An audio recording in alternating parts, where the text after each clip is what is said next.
Hello students, Maths Part 2, Pythagoras Theorem. Let us continue problem set 2, question number 16. It is a star question. In figure, triangle PQR is an equilateral triangle. Point S is on sec QR such that QS is equal to 1/3 QR. Prove that 9PS square is equal to 7PQ square. आता इथे आपल्याला triangle PQR हा equilateral triangle दिलेला आहे. And we know that all sides of equilateral triangle are congruent. So let PQ is equal to QR is equal to PR is equal to 2A. प्रत्येक साइडचं major आपण 2A घेतलेला आहे, त्याला आपण 1 number दिला. आता QS is equal to 1/3 QR दिलेला आहे. आपण याच्यात कन्स्ट्रक्शन करणार आहोत. Draw seg PT perpendicular to seg QR. आता ही परपेंडिक्युलर काढल्यामुळे ही इक्विलॅटरल ट्रायंगलची हाईट झालेली आहे. पण इक्विलॅटरल ट्रायंगलची हाईट ही त्याची मीडियन सुद्धा असते. आपण सेक क्यूटीला मीडियन सेक पीटीला मीडियन सुद्धा आपण म्हणू शकतो. So draw seg PT perpendicular to seg QR. Seg PT is also median. PT median असल्यामुळे टी हा क्यूआरचा मिड पॉईंट येईल, त्यामुळे क्यूटी हे डिस्टन्स क्यूआरच्या हाफ येईल. Therefore QT is equal to half QR. पण क्यूआर 2A आहे इक्वेशन 1 वरून. ती व्हॅल्यू इथे आपण ठेवली तर half into 2A from equation 1. This 2 will get cancelled. Therefore QT is equal to A. त्याला आपण इक्वेशन 2 म्हटलं. आता आपण इक्विलॅटरल ट्रायंगलची हाईट काढूया. इथे आपल्याला क्यूटीची व्हॅल्यू ही एवढी व्हॅल्यू आपल्याला A मिळालेली आहे. आता आपण हाईट काढूया. हाईट ऑफ इक्विलॅटरल ट्रायंगलचा फॉर्म्युला आहे √3/2 इंटू साईड. साईड आपल्याला आहे, साईडचं मेजर आपण घेतलेलं आहे 2A आणि हाईट आहे PT. Therefore PT is equal to √3/2 into 2A. हा 2 आणि 2 कॅन्सल होईल. Therefore PT is equal to √3A. ही व्हॅल्यू आपल्याला मिळाली √3A. याला आपण इक्वेशन 3 म्हणूया. आता QS is equal to 1/3 QR हे गिवन आहे. त्याच्यामध्ये QRची व्हॅल्यू आपण इथे इक्वेशन 1 वरून घेऊ शकतो 2A.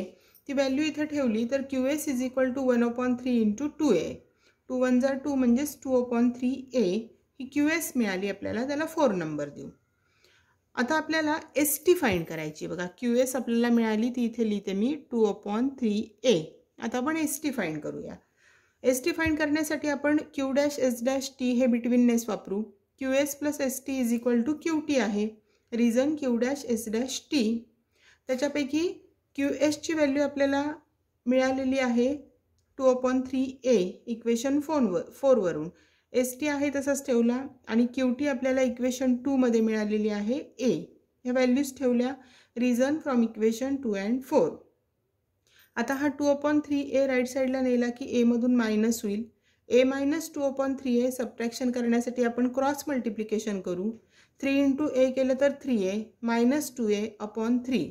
3A minus 2A is A/3. Therefore, ST is equal to A/3. याला आपण इक्वेशन 5 म्हणूया.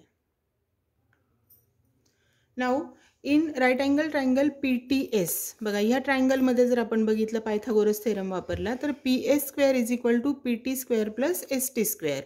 And reason is Pythagoras theorem. याच्यामध्ये इक्वेशन 3 आणि 5 वरून व्हॅल्यू सबस्टिट्यूट केल्या तर PT ऐवजी आपण √3A ठेवणार आणि ST ऐवजी A/3. यांचा स्क्वेअर केला √3Aचा स्क्वेअर येईल 3A² प्लस A/3चा स्क्वेअर येईल A²/9.